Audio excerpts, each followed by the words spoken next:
So we're going to continue this morning with where we left off in yesterday's class. We've got a couple more things to look at in the first chapter of Judges, and then we're going to move on to our class about God giving them judges. You'll remember yesterday that we went through the story of Adonai-Bezek. And Adonai-Bezek is an iconic story that's put there at the beginning of Judges. And it's put there to show us what God's ultimate plan is with Canaanite thinking, which is ultimately to destroy it, to completely remove it from the face of the earth at the end of the millennium. There's another story then that we find in Joshua chapter 1 that's another iconic story, and that's the story of Caleb and his family. And it's a very important story for us to look at. I thought I heard a little bump there for a second. So the story of Caleb and his family is indeed presented to us for a very important reason in this chapter. Let's take a look at Judges chapter 1, and we're going to look at verse 8. It says, "Now the children of Judah had fought against Jerusalem, and had taken it and smitten it with the edge of the sword." And you remember that this is a part of a flashback to the times of Caleb. So now we're switching back and we're making a contrast. We're making a comparison to the great success that Caleb had, his family had, and Judah had when he was one of the leaders of Judah. And it's telling us about this. So then as we move forward, we look at verse 9. It says, "And afterward, the children of Judah went down to fight against the Canaanites that dwelt in the mountain and in the south and in the valley." So these men of Judah, with Caleb as their leader, we find out if we go back to Joshua, they went and they fought against the Canaanites. And you'll notice where they fought. And this is an important thing to note in your margin, I think, is they fought in the mountain, they fought in the south, and they fought in the valley. Now we're fighting against Canaanites. Basically what this is telling us is they fought the Canaanites everywhere. And that's a contrast to what we see happening in Judges chapter 1. Because later on, the men of Judah are afraid to go up against the Canaanites of the valley because of their chariots of iron. And we think about choosing which Canaanites to fight against. There's a very important lesson for us to consider. In our lives, there are many different ways that Canaanite thinking comes into our lives and attacks us. And there are some things that are very easy for us to deal with. And there are other things that are not very easy for us to deal with. Those things are going to take a whole lot more effort. We'll spend a minute on those in a little bit.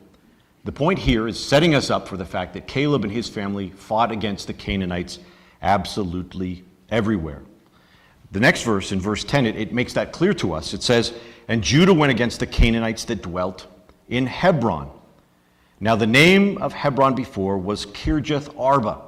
That's a reference to the giant that lived there. "And they slew Sheshai, Ahiman, and Talmai." Again, these are the giants that lived in the land. These are the giants that made Israel afraid to go into the land and to fight against the Canaanites. Take a quick trip with me over to Numbers chapter 13. In Numbers chapter 13, the children of Israel were about to go into the land. The spies had been sent out. The spies brought back their evil report, and they said, "We can't do it because of the giants in the land." Numbers chapter 13, verse 22 talks about what they saw. It says, "And they ascended by the south, and they came to Hebron," where there's those names again, Ahiman, Sheshai, and Talmai, the children of Anak were. So there's the same place, the same guys. We've got the same Caleb that's gone into this area. And Caleb says, there's no problem. If we skip down to verse 30 of that verse, it says, "Caleb stilled the people before Moses, and he said, 'Don't worry about the giants. Let's go up at once and possess it, for we are able to overcome it.'" We're able to do it.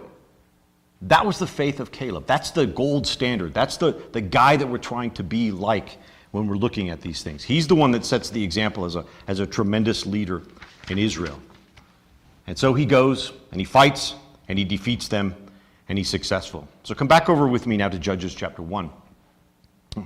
Judges 1 and verse 12. Point number 8 on our list. Be a leader and attack Canaanite thinking that is holding others back. That's what Caleb did, and that's the key point here that's presented for us in the life of Caleb. And Caleb goes beyond that now, and his family goes beyond that. In verse 12 it says, "And Caleb said, He that smiteth Kirjath-sepher and taketh it, to him will I give Achsah my daughter to wife." So he says, I'm going to actually give my daughter to wife to someone that is a conqueror of Canaanites. Someone that will go out and conquer Canaanites. Now, there's a happy coincidence, I think, here, in that I have a daughter, and I too will not allow someone to marry my daughter that is not a conqueror of Canaanites. In fact, I have 2 daughters that I won't allow to do that. But I have one specifically that I would not allow unless they were a person like Caleb to go out and to fight against the Canaanites. Right? Inside joke for some maybe, but but don't tell Caleb that I said that, okay? Okay, verse 13. "And Othniel the son of Kenaz, Caleb's younger brother, took it, and he gave him Achsah his daughter to wife." So Othniel becomes the first judge. He's a great type of Christ if you were to do a study on that. They've removed the Canaanites from the land, and what happens next? In verse 14 it says, "And it came to pass, when she came to him," so Achsah comes to him, "and she moved him to ask of her father a field." Canaanites are removed from the land, and she wants a field. What's the point? What's the scriptures telling us here? This is like the next level of removing the Canaanites. She wants to have a field. We think about the parable of the sower. Maybe it's the best connection that we have there. She wants to have a place where she can grow things. She wants to have a place where she can grow the word of God. And so she asks for a field. This is amazing, because this is the next step, isn't it? After driving out the Canaanites, is to begin to use our minds for a much better, bigger purpose, which is growing the fruit that God can use in his kingdom. And so we continue in verse 14, and it says, "And she lighted off her ass, and Caleb said to her, What wilt thou? And she said unto him, Give me a blessing, for thou hast given me a south land. Give me also springs of water. Give me springs of the word of God," she says. And Caleb gave her the upper springs and the nether springs. So she wanted a supply of water, the word of God, for her ecclesia, in the type that we have before us in this story. And she planted an ecclesia. And Caleb planted an ecclesia. And the ecclesia was absolutely thriving in that area. We'll see that in just a minute. But I think we need to add number 9. So once we've worked on doing these other things, if we don't replace that Canaanite thinking with the fields that can bring forth the word of God, then we've missed out. We've missed a very important step in the work of God and of being faithful servants of God. And what happens when you do that? Well, the next thing we read about in this chapter is the Kenites. Who are the Kenites? Where did the Kenites come from?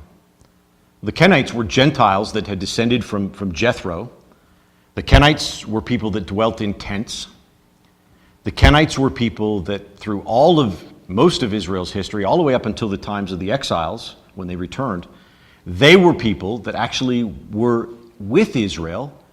And the reason that they wanted to be with Israel, because they knew that Israel was blessed by God, because they saw that the truth was there. So they're descended from Jethro. You remember Jethro and Moses' father-in-law. They're descended from his family, and they're a group of people that live amongst the Israelites throughout their history. And when they're building the wall in Nehemiah's time, the Kenites are also there building the wall with them. That's who the Kenites are. And the Kenites, in this case, are people that saw the ecclesia that Caleb and his family had built. And what did they do?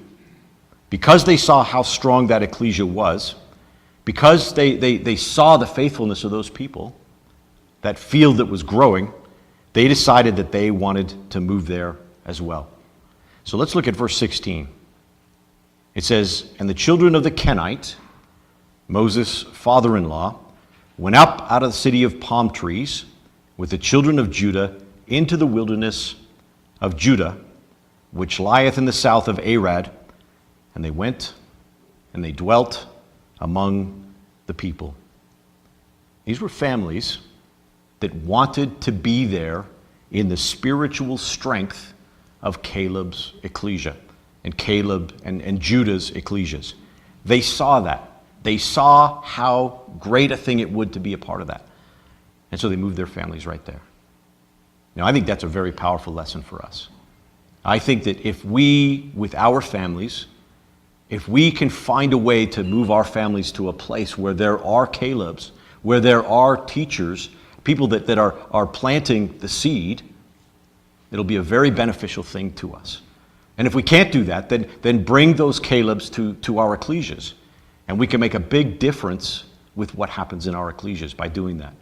That's exactly the lesson of the Kenites. And that's exactly, we'll see them later on in a couple days, we'll see how the Kenites, well, I guess it's tomorrow now, but we'll see how the Kenites play in again and how a faithful Kenite helps out in the war against the Canaanites. So that's number 10. Find a way for spiritual warriors to rub off on your family and on your ecclesia. Find a way to do that. Whatever it takes, find a way to make that happen. If you do, you'll be very happy that you did, because it will really be a benefit to your ecclesia. All right, let's go back to or look at Judges then at verse 17. It says, "And Judah went with Simeon his brother, and they slew the Canaanites that inhabited Zephath and utterly destroyed it. And the name of the city was called Hormah. Also Judah took Gaza with the coast thereof, and Askelon with the coast thereof, and Ekron with the coast thereof."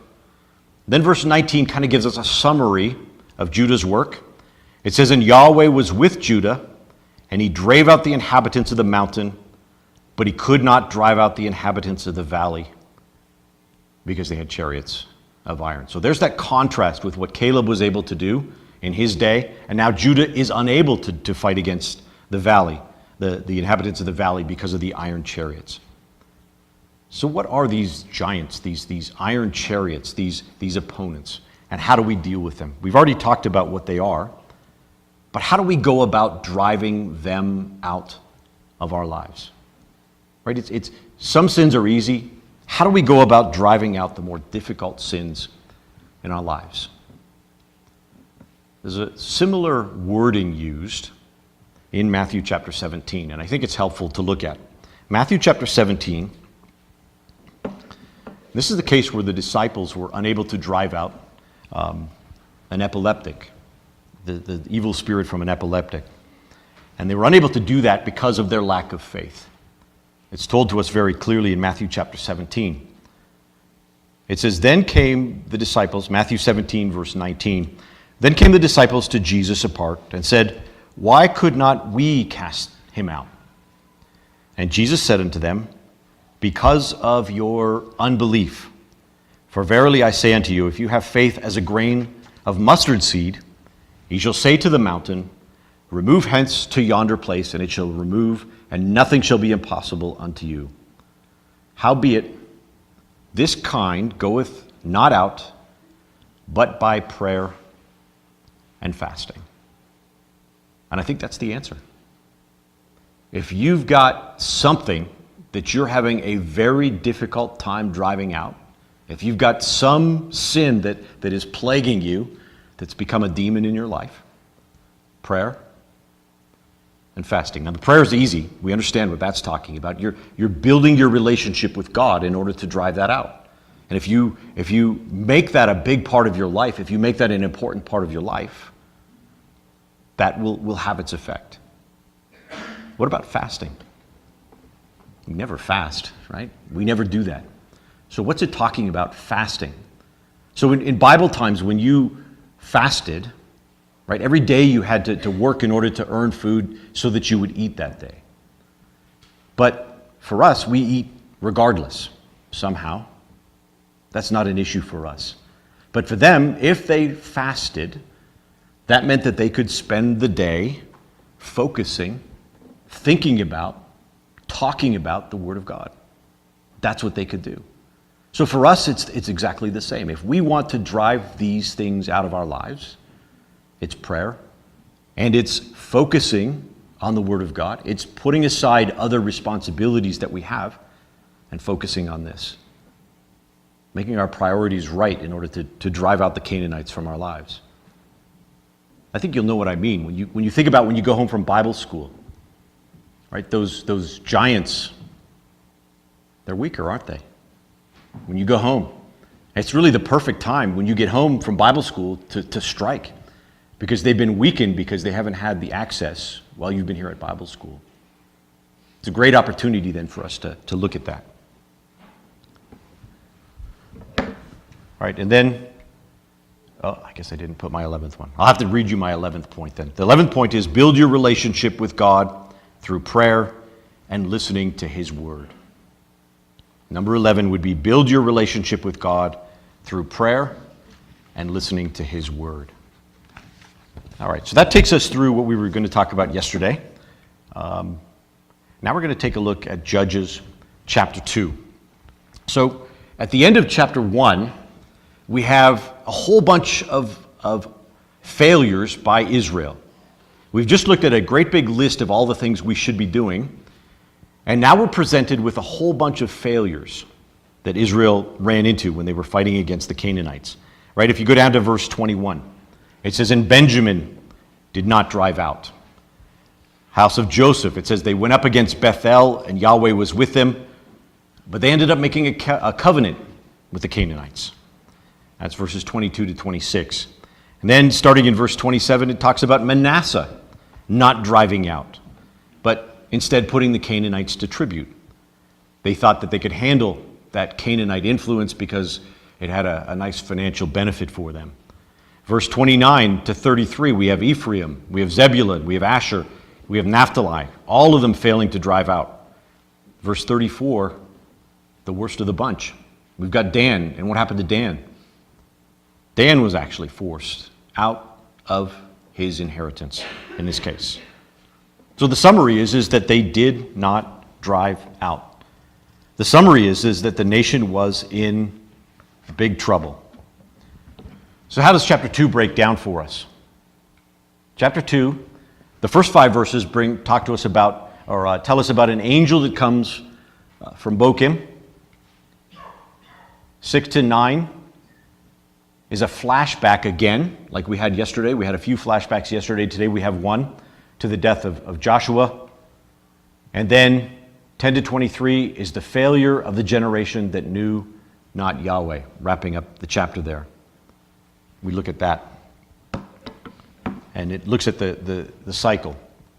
But Judges chapter 2 then is really about God giving judges to the nation of Israel. Now, one of the things that happened to me when I first started to study the book of Judges was I was very puzzled with the fact that the judges are called judges. Now, it's going to be a really confusing thing to you for a minute or two. Maybe I can bring that so you'll understand what I'm talking about. Picture a judge wearing his wig and his gavel, right? That's what a judge is. Now picture the judges of the book of Judges. Picture Samson, picture Gideon, picture Deborah and Barak. These were warriors. They weren't people sitting with a gown on, like we might consider in our world with a judge. They weren't like that. They were pounding the gavel and saying guilty or innocent. That's not what they were like. And yet the scriptures actually uses a term that's what it means. A judge, a person making a decision on a case. And that's the idea behind it. So how does that work? How do we reconcile that? That God says that I'm going to call these people judges, even though they're not judges in the minds, or at least as we perceive a judge to be. Now, we don't really read that much about that role for them. We do read about it a little bit with Deborah, and it looks like there's a little bit of that role with Gideon as well. But we don't really read that role of them being judges like that. So why are they called judges? Well, who was the first judge? Maybe it's important for us to understand in Israel what a judge was. Who was the first judge in Israel? Moses, right? You remember the story of Moses being the judge? Remember how every morning the people would come to him and he would sit in front of the people, and they would line up in front of him, and they would bring their cases to him, and it would be case after case. And he started early in the morning, and he went all day long until the end of the day. And you remember Jethro was with him one of the times when this was happening. And Jethro says to him, "What on earth are you doing? Why are you're going to wear the people out because they're coming to you all day long and you're making decisions for them."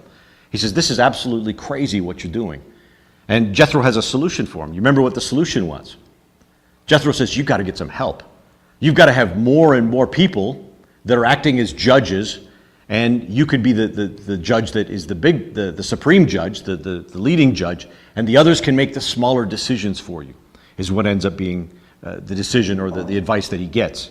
Let's look at Exodus chapter 18 just for a minute about this, because there's a really good connection here, I think, when we look at it, between what the judge's role was and maybe what was left out in the way that most people perceived the role of the judge to be. Because most people, us included, forget a big part of the role of what a judge actually is. So Exodus chapter 18, verse 16. So Jethro thought Moses was crazy. Moses is now going to explain to him what he's doing. Exodus 18, verse 16, it says, "And when they have a matter, they come unto me, and I judge between one and another, and I do make them know the statutes of God and his laws." So I'm going to put up here the role of the judges, and we'll read through these and we'll see that these are actually the roles of the judges as we go through them. So the first one is to make the people to know the statutes of God and his laws. Well, Jethro says to him, "You're going to wear everybody out. I've got a suggestion for you." Go down to verse 20. He says, "Thou shalt teach them the ordinances and laws. Thou shalt show them the way wherein they must walk and the work that they must do." So teach them the ordinances and the laws, the second one, and then the third one, show them the way that they should walk and the work that they should do. And he says, "I want you also to share this responsibility with others." We come down to verse 21. He says, "Moreover, thou shalt provide out of all the people able men." That word able is actually the same word used for the virtuous woman. So these are men of strength, such as fear God. They have to have fear for God because they're going to be upholding God's laws. They have to believe that God's laws are important. Men of truth, they have to be honest. They can't be people that tell lies. Hating covetousness, they can't be bribed. And he says, "And place such over them to be rulers of thousands, rulers of hundreds, rulers of 50s, and rulers of tens." All of that makes great sense to me, but I'm a little bit wondering about this idea of rulers of thousands, rulers of hundreds, rulers of 50s, and rulers of tens. Do we really need a judge for 10 people? Because that's what he's saying here. You need to have a judge over 10 people. Well, automatically, I think we're starting to think that this idea of a judge, maybe we're not quite understanding what it is exactly, because there's no way in the world that we need that many judges for our society in the way that we understand a judge to act today.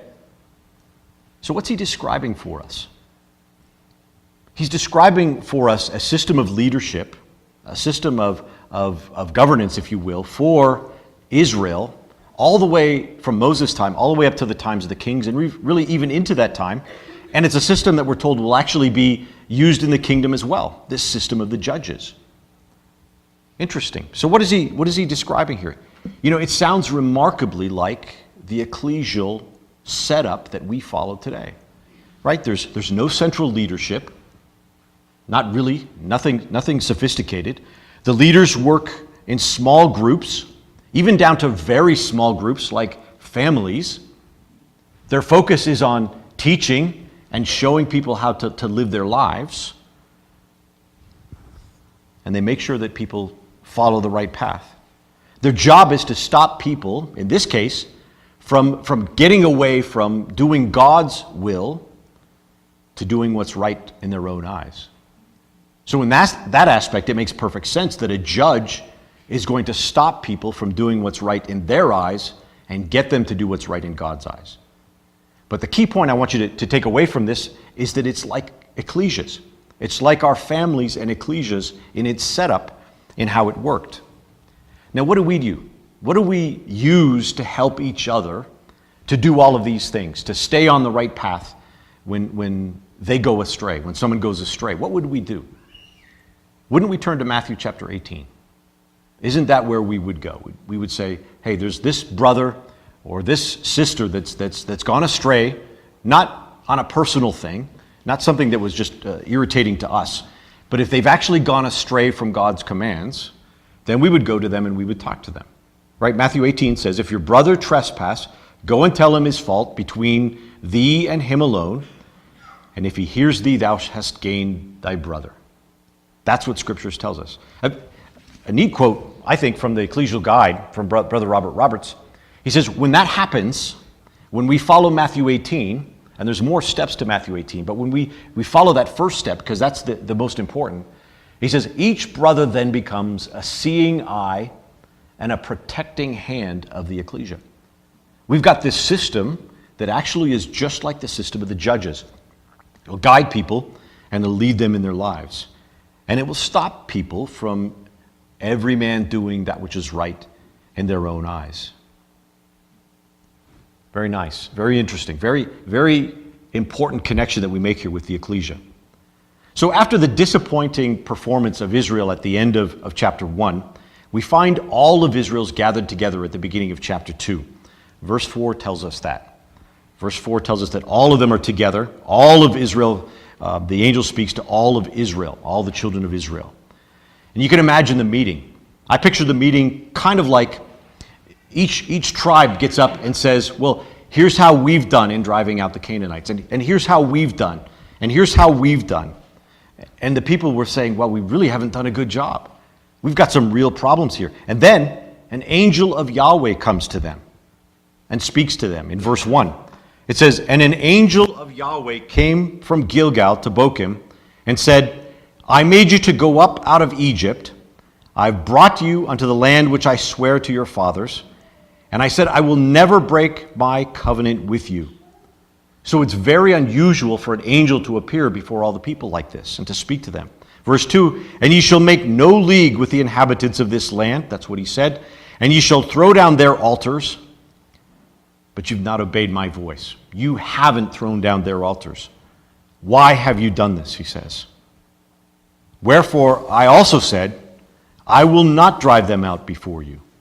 So God had told them already. He said, if you go into the land, I'll drive out the Canaanites if you drive them out. But if you don't, I won't. I'll leave them in the land. And they shall be as thorns in your sides. Their gods shall be a snare unto you. God had told them. And now the angel comes and says, we're here. I told you this was going to happen. You failed to do it. It's where we are. You imagine the people. Right? You imagine if we had an angel that came in and said that to us. Well, the people felt exactly like that. Verse 4, it says, and it came to pass when the angel of Yahweh spake these words unto the children of Israel, the people lifted up their voice, and they wept. And they called the name of the place Bochim, which means weepers, and they sacrificed there unto Yahweh. They wept because their hope had been lost. Right? Verse 10 tells us that. Time passes now.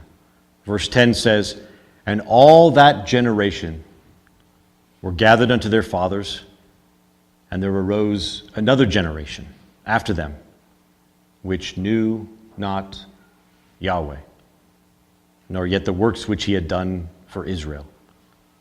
So the first generation didn't get rid of the altars. The second generation knew not Yahweh. So how were the judges doing so far? Right? What was the role of the judges? But the next generation doesn't even know Yahweh. The next generation doesn't know Yahweh at all. So they completely failed in what they're doing. And the people were just doing what they thought was right and not what God thought was right. Verse 11, and the children of Israel did evil in the sight of Yahweh, and they served Balaam, and they forsook Yahweh, the God, Yahweh Elohim, he who will be manifest in a multitude of the fathers, which brought them up out of the land of Egypt, and they followed other gods. And the gods of the people that were round about them, and they bowed themselves to them, and they provoked Yahweh to anger. They forsook Yahweh, served Baal and the Ashtaroth. It just got worse and worse. They had a different master now, a completely different master. They had the Baals as their master. How could we tell if we have a different master? How could you tell? Because it's going to be hard to tell if you have a different master, because you'll be doing what's right in your own eyes, and it'll seem like it's right when you have a different master. Well, one of the ways you could tell is by just examining your life. And you can actually, I think, tell what this other master is in your life by examining your life. So, do you miss the Bible readings? Might be an indication you have a different master. Do you miss Bible class? What about thoughtfully praying to God? What about personal Bible study? What about missing meeting? Right? These are all things we know that we're supposed to be doing. We don't need a list to know them, but if you looked at your life and you examined yourself, you'd say, well, maybe I do have another God. And would you like to know what that other God is? Well, what are you doing when you should be doing the Bible readings? What are you doing when you should be doing personal Bible study? That's your God. It's quite simple. It's quite simple. And yet we know the outcome of choosing another God is not good at all. It was terrible for Israel. They chose a different boss, a different leader, and that leader led them astray and brought them nothing that was good. Think about a terrible boss that you might have had in your career. A terrible, terrible boss. Maybe it was a boss that was never happy with what you'd done, never satisfied with what you did for them, always wanted more, and then never gave you what he promised to give you. Have you had that boss? Maybe one of those bosses you've had, right? Just one of those aspects. Well, sin, Canaanite thinking, is all of those. Promises you all these things and yet doesn't deliver you anything at all. We've got to make sure that Canaanite thinking is not our master. But if it is, the beauty of chapter 2 is that God is still working to bring Israel back, even after they did all those things. And you might think that when God said, okay, I'm not going to drive out the Canaanites anymore, that God was saying, I've had enough. I'm done. No more. It's just over. I asked you to do something. You didn't do it. We're done. But that's not how God works with us. Thankfully, that's not how God works for us. We put up the big list of all the things we should be doing, and we're probably failing on a lot of those things. God's still working with us. And that's the beauty, I think, of chapter 2 and the message of chapter 2 as we see it. We have this example of Canaanite thinking taking us astray, giving us what we deserve, which is not happiness, is not satisfaction, is not any of the things that it promised us that it would give us. And that's exactly what happened to Israel. They chose the ways of Canaan, and the Canaanites came in and they oppressed them. They destroyed their lives. Judges chapter 2, verse 14, it says, "And the anger of Yahweh was hot against Israel, and he delivered them into the hands of spoilers that spoiled them, and he sold them into the hands of their enemies round about." He sold them. That's like if you sold your servant, is the idea behind that. I have a servant, and I sold him, and I said, okay, you're not my servant anymore. That's what he did. He said, I'll let you just go and be the servants of the Canaanites. He said, he did that. He sold them as servants so that they could no longer stand before their enemies. And he allowed their enemies to defeat them, to conquer them. Verse 15 says, whithersoever they went out, the hand of Yahweh was against them for evil. God was working against Israel to show them that they had chosen the wrong master. And that's the way God works in our lives too. We make the wrong choices and God says, okay, I'll let you have the results of that, and I will show you the wrong choice that you've made. As Yahweh had said, and as Yahweh had sworn to them, and they were greatly distressed. It was a very difficult time for them. And verse 21 shows us exactly what God was doing. He says, I will also not henceforth drive out any from before them of the nations which Joshua left when he died. I'm done with that. That through them I may prove Israel, whether they will keep the way of Yahweh to walk therein as their fathers did keep it, or not. Therefore Yahweh left those nations without driving them out hastily, neither delivered he them into the hand of Joshua. And he did it to prove Israel, to see once again if Israel would obey or not. So God brings circumstances into their lives to make it abundantly clear to them that they've made the wrong choices. You ever had that experience? Ever had that experience where God made it very clear to you that you have made the wrong choice? Well, he's waiting for the next step, isn't he? He's waiting for you to say, I've made the wrong choice. And once you say I've made the wrong choice, then he says, okay, now I'm going to help you out. Now I can deliver you. And that's exactly what he does in the book of the Judges. Once we confess our mistake, we say, God, you were right and I was wrong, then God can work with us once again. That's how God works in our lives. Skipped over that. God allows, even brings difficulties into our lives to help us to see that his ways are better. And after he has shown us this, we must decide who our master will be. And this is how he proves us. We get another chance to make the right choice. And that's how he proves Israel. And that's how he works with them.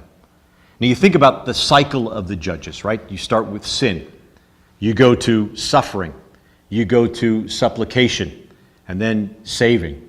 And God saves them. That's exactly the same process. He's got to get us to a place where we cry out for help. So Judges 2 verse 16. It says, nevertheless, Yahweh raised up judges which delivered, which saved them out of the hands of those that spoiled them. And it was the judges that were doing the saving. It was the judges that delivered them from their enemies. And we have example after example of that taking place. Now, at first, that doesn't fit our example or our idea of what a judge is, does it? It doesn't fit with the role of the judge that we looked at earlier. They're saving people, but that's not saving people. Is it? Saving people? Maybe that is saving people. Maybe that is what God's doing. We think in our minds of a judge as being a decision maker. And we don't think of a judge as being someone that goes out and saves people. But that's exactly what a judge is. Now think about our position in the ecclesia. It's really easy for us to be the person that upholds the law and says, you are doing the wrong thing. It's really easy for us to be that part of the judge role. It's really easy for us to call people out when they make mistakes. The other part is much more difficult for us to do. The part that the other judges, our heroes of the book of Judges do, they take initiative. They step up. They lead people in the fight. And they do it alone at first, as they go out and risk their lives in order to help save other people. They don't just say, well, here's what you need to do. Go do it. They help you to do it. They show you how to do it. They take the first step in doing it. They give their life in order to save you. And what we find is this role of a judge is really twofold. This role of the judge is the first part, which is keeping God's commandments and upholding God's commandments. But it also has the second commandment to it. It also is about loving your neighbor as yourself. It's also about showing mercy. A judge has got to go out and to save the people that have sinned and have suffered. A judge has got to be there when people are in trouble. And we're the judges. Brothers and sisters, we're the judges. We're the thousands, the hundreds, the 50s, and the 10s. We're the ones that are supposed to be doing this. It's telling people they're doing wrong, and then it's saying, how can I help you to get back on track? And what can I do? How can I show you? How can I lead you? You know, the children of Israel in the New Testament, we come to the New Testament and we have Christ. And we're told that Christ was sitting in Moses' seat. That's telling us that Christ was taking on the role of a judge. He was standing up as the judge of Israel. Christ was. He was sitting, actually, in this case, as the judge of Israel.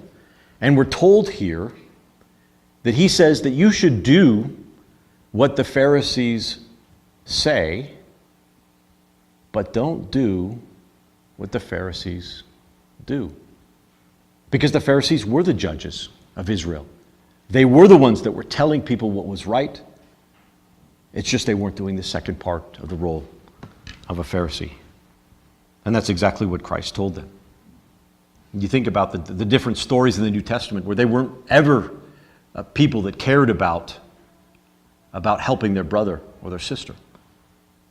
It was always about themselves and showing how much better they were by using the law to do that. So let's read verse 16 again. It says, "Nevertheless, Yahweh raised up judges which delivered them out of the hands that spoiled them." Now, it'd be great if we could stop right there and say, that was wonderful, right? They lived happily ever after at that point. But that's not where it ends. Because mostly the people didn't listen to the judges. So you think you're in that position and you're going to try to help your brother, and you go out and you do the things that are necessary. You go to their house, you meet their needs, and you help them in the situation that they're in. And guess what happens next? They do it again. They do exactly the same thing again, because that's probably what's going to happen. That's the way we are, right? Verse 17, "And yet they would not hearken unto their judges, but they went a-whoring after other gods, bowed themselves unto them. They turned quickly out of the way which their fathers walked in, obeying the commandments of Yahweh." They stopped obeying the commandments of Yahweh, and they didn't do the right thing, but they did not so. Now you and I, at that point, would say, enough with the mercy. Right? We'd say, that's it. We've done our part. They're just not going to come around. They're just not going to get it. Let's go back to justice. Let's go back to just the letter of the law at this point. Verse 18, the pattern keeps going. "And when Yahweh raised them up judges, then Yahweh was with that judge, and he delivered them out of the hand of their enemies all the days of the judge. For it repented Yahweh because of their groanings, by reason of them that oppressed them and vexed them." So even though the people kept failing, what does God do for them? Every single time the children of Israel cry unto Yahweh, God's mercy is there. His grace is there. He works with them. He gives them the tools. He keeps humbling their enemies, and he keeps strengthening their enemies in order, back and forth, in order to bring them around. Always ready to hear their cry for help. Yahweh raised up a Savior over and over again. And then verse 19. "It came to pass when the judge was dead that they returned, and they corrupted themselves more than their fathers." What is that telling us? They were getting worse. They were getting worse in following other gods to serve them and to bow down unto them. They ceased not from their own doings, nor from their stubborn way. The sin cycle, the cycle of the judges, I should say, got worse and worse and worse. And yet God's mercy keeps coming back. 6 times. They sinned 6 times. They cried to God. 6 times God heard them. Why do you think it's 6 that are recorded for us? 6 cycles. Man, that's us. Judges is about us and our failures, and God's mercy to us in our failures. It's about how God delivers us and helps us in those times, in those difficulties. So what are the lessons then for us if we look at this? If we were to put these lessons together that we've looked at today, number one is God allows, even brings difficulties into our lives to help us to see that his ways are better. After he's shown us this, we must decide who our master will be. This is how he proves us. But we've got to keep both aspects of the role of the judge. We uphold the truth. We teach it to our brothers and sisters and families and those around us. We've got to do that. It's got to be God's truth. It has to be that. And then we do everything we can to save our brothers and sisters by showing the same mercy that God shows. I think about the woman taken in adultery that was brought to Christ. The woman was taken in adultery, and the Pharisees thought, oh, this is really great. We can bring her to Christ, and we can see what he'll say. We can get him, trip him up in his decision. Did they care at all about the well-being of the woman that was taken in adultery? They didn't. They didn't care about her one bit. All they cared about was discrediting Christ in what they did. And so they brought her to Christ. And it's very neat when you look at the chapter, John chapter 8, you see a picture of Christ as the judge. And the woman comes to him, and he saves her. His intent is not to condemn her. His intent is to convict her, to make her recognize her position, and to get her to repent. Now, we don't know if she repented, but Christ follows the example of the judges and gives her that opportunity to do that. And the beauty of that story is, who else does he convict and convince that they're doing the wrong thing? He says, let the man without sin cast the first stone. So all of us, while we may think we're upholding God's law, we may think that we're going out and we're helping others, we've been forgiven first. God's mercy has come upon us first. We've got to follow God's example. And that's the lesson of the judges. And we'll go through the story tomorrow of Deborah and Barak. And we'll see how Barak is resistant and hesitant to go out. And we'll see how a lot of people refuse to go out and to come to the battle. And then on Friday, Lord willing, we'll look at Gideon and see how one man was urged by God to overcome his fears and how he was able to stand up and to deliver the people in this way.